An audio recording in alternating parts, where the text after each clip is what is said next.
Salve, salve, gente boa! Eu sou o professor Euclides, essa é a Escola Teófilos. Bem-vindos ao nosso canal. Bem-vindos a mais um Catequese Ponto a Ponto. O ponto de hoje é o fechamento dos pontos que vão tratar sobre tradição e apostólica e revelação, né? É o ponto 83. Então, este ponto traz como fundamento maior a distinção entre a tradição apostólica e as tradições eclesiais. Então, nós vamos poder ver este tema, ele está dentro da primeira parte, que é a profissão de fé.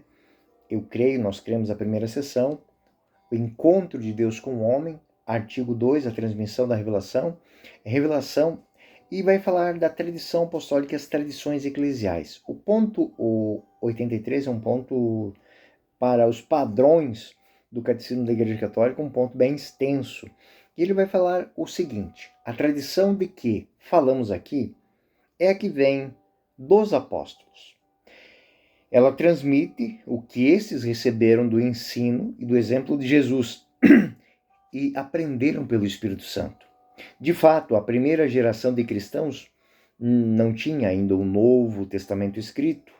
O próprio Novo Testamento testemunha é por si só um processo da tradição viva da Igreja. É preciso, então, distinguir dessa tradição as tradições teológicas, disciplinares, litúrgicas, devocionais, nascidas no decorrer do tempo nas igrejas locais. Elas constituem formas particulares sobre as quais grande tradição recebe expressões adaptadas aos diversos lugares e diferentes épocas. É a sua luz que estas podem ser mantidas, modificadas e até mesmo abandonadas sob a direção do magistério da Igreja. A nota que nós temos aqui, a nota 38, é uma nota da Dei Verbum número 7.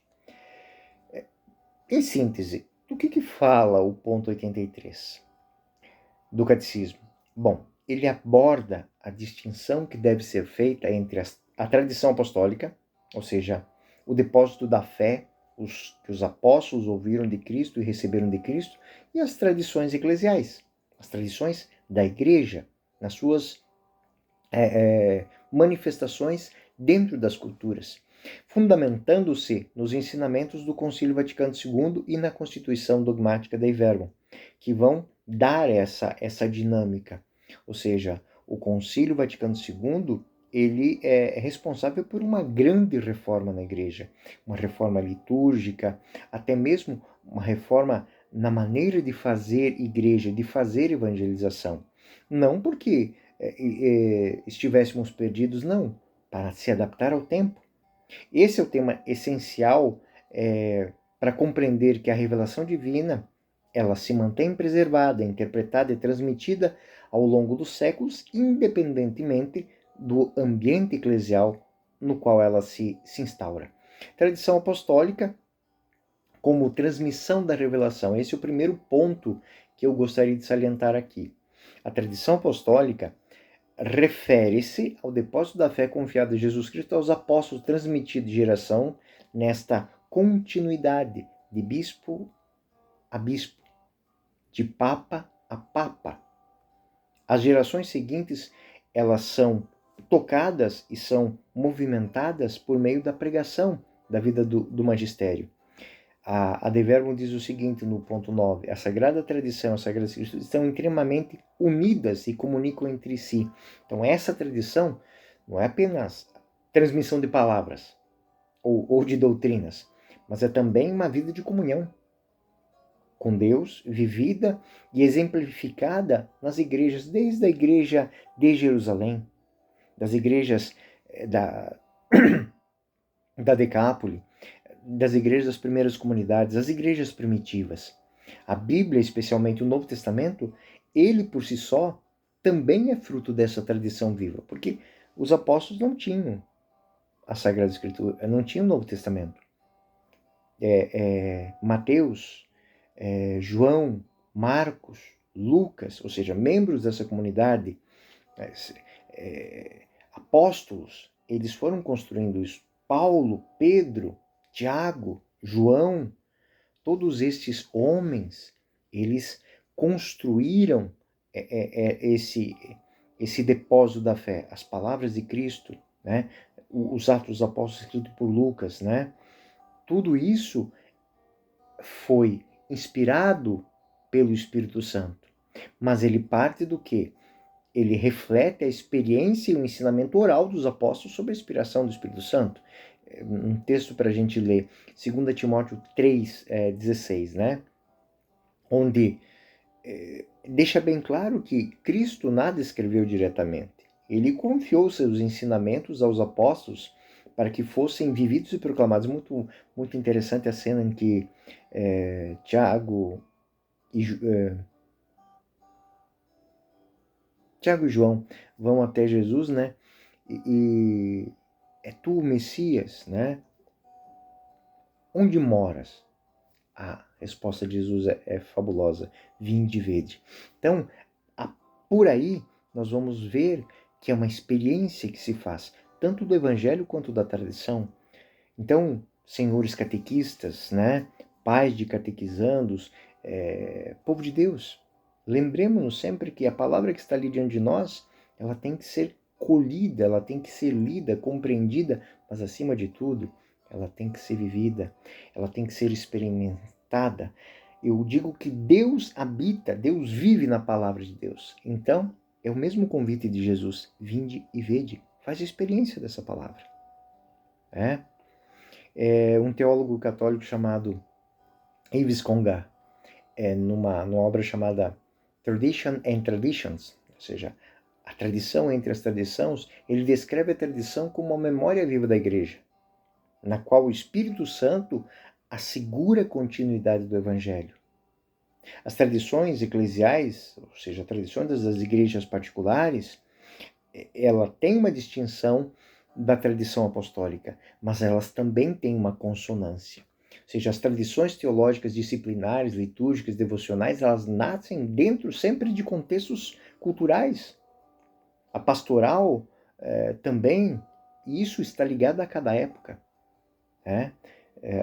A comunidade de Jerusalém era totalmente diferente das comunidades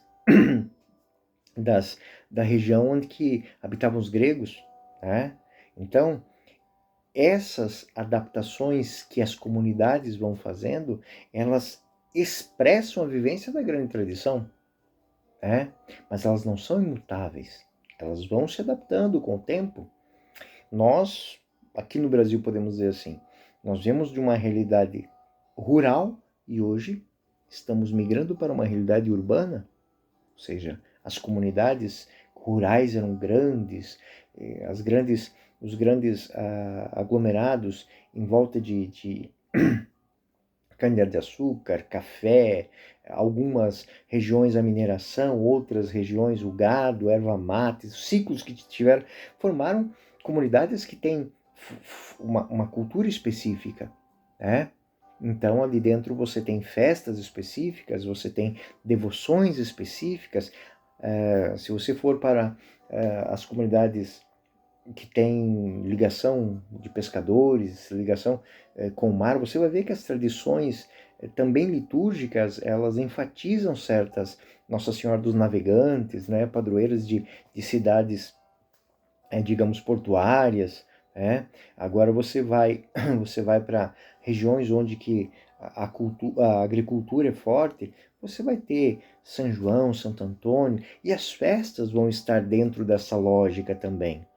Então, isso vai mostrar, e o catecismo faz questão de mostrar isso, que essas tradições, elas podem ser modificadas, também podem ser abandonadas sob a direção do magistério, Quando uma tradição eclesial, ela destoa daquilo que é a tradição apostólica, ela pode ter as suas correções, os seus ajustes, Vamos dar um exemplo. O rito tridentino, a missa pré-Vaticano II, uma tradição litúrgica que foi reformada no Concílio Vaticano II para a participação dos fiéis, Temos um documento chamado Sacrosanto Concílio,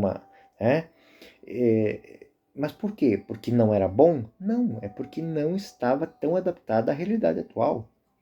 Não está proibido celebrar o rito Pio V, né? O rito tridentino, não está proibido. Somente que, para as comunidades onde não há conhecimento da língua latina, não se tem, para que se aprenda, para que se compreenda melhor, para que se atualize melhor isso na vida das comunidades, então a Sacrosantum Concílio, o Concílio Vaticano II, fez a reforma litúrgica, né? Trouxe a liturgia para uma linguagem mais acessível às comunidades, né? Da mesma maneira que nós tivemos no período a tradução para as línguas maternas, né? Então, a Sagrada Escritura só veio do hebraico, do aramaico, para o grego, depois para o latim, mas hoje nós temos em chinês, japonês, coreano, Sagrada Escritura pode ser até Esperanto, né? Nós temos, mas não deixa de também ter a Sagrada Escritura em latim, né? Eu mesmo tenho aqui em cima versões em latim, em grego, né? Continua sendo a palavra de Deus. Da mesma maneira que esses ajustes que são feitos nas comunidades é para que sejam expressões da tradição apostólica deixada e adaptada. O Papa Bento XVI, o cardeal e teólogo Joseph Ratzinger, na introdução ao cristianismo, ele aponta que a liturgia, ela evolui para quê? Para servir melhor o magistério da fé.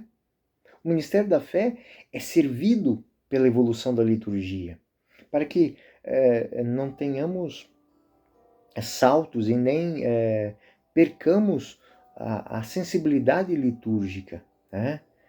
Mas isso sempre é feito com o olhar do magistério para que a fé, o mistério da fé, seja adaptado sem alterar a sua essência, sem alterar a sua essência.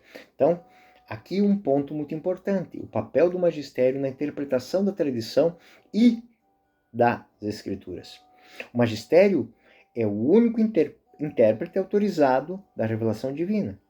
Então, a igreja, assistida pelo Espírito Santo, tem a missão de discernir o que pertence à tradição apostólica e como as tradições eclesiais das igrejas particulares podem ser adaptadas sem prejudicar a essência da fé. Então, Lumen Gentium 25, documento do Concílio Vaticano II, trata especificamente disso. Como é que tradição apostólica e tradições eclesiais podem conviver sem prejudicar a essência da fé. Papa São João Paulo II, na Fides Ratio, ele destaca a importância dessa harmonia entre a tradição e a escritura para garantir a unidade da fé. Ou seja, aquilo que é crível e compreensível seja também vivível, se é que existe essa palavra, mas seja vivencial, né? Repercussão na vida, deste ponto número 83.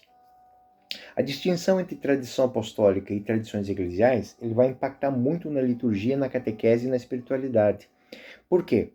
Porque essa flexibilidade das comunidades, sem perder a unidade com a fé, ela dá à catequese, à espiritualidade dos fiéis, asas para melhor alçar voos, não ficando bitolada a certas realidades que não são incompreensíveis dentro daquela cultura, não são... É muito bonito olhar para a história da igreja e ver como, de maneira especial, as comunidades primitivas elas foram adaptando isso, né? Quem dos senhores quiser fazer um olhar para isso, né? São Paulo no Areópago grego, né? Onde ele vai lá e fala do Deus desconhecido. Esse Deus desconhecido que vocês não conheceram é Jesus Cristo que vos anuncia, ou seja, foi uma adaptação, porque aquela comunidade precisava de um ponto de partida.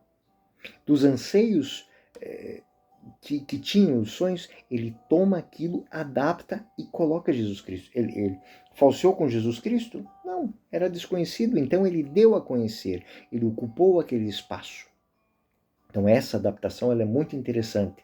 Ela assegura que a mensagem evangélica permaneça íntegra, ao mesmo tempo permite que expressões de diversidades culturais da mesma fé, em contextos culturais diferentes, não se percam. não se deteriorem, não minguem, né?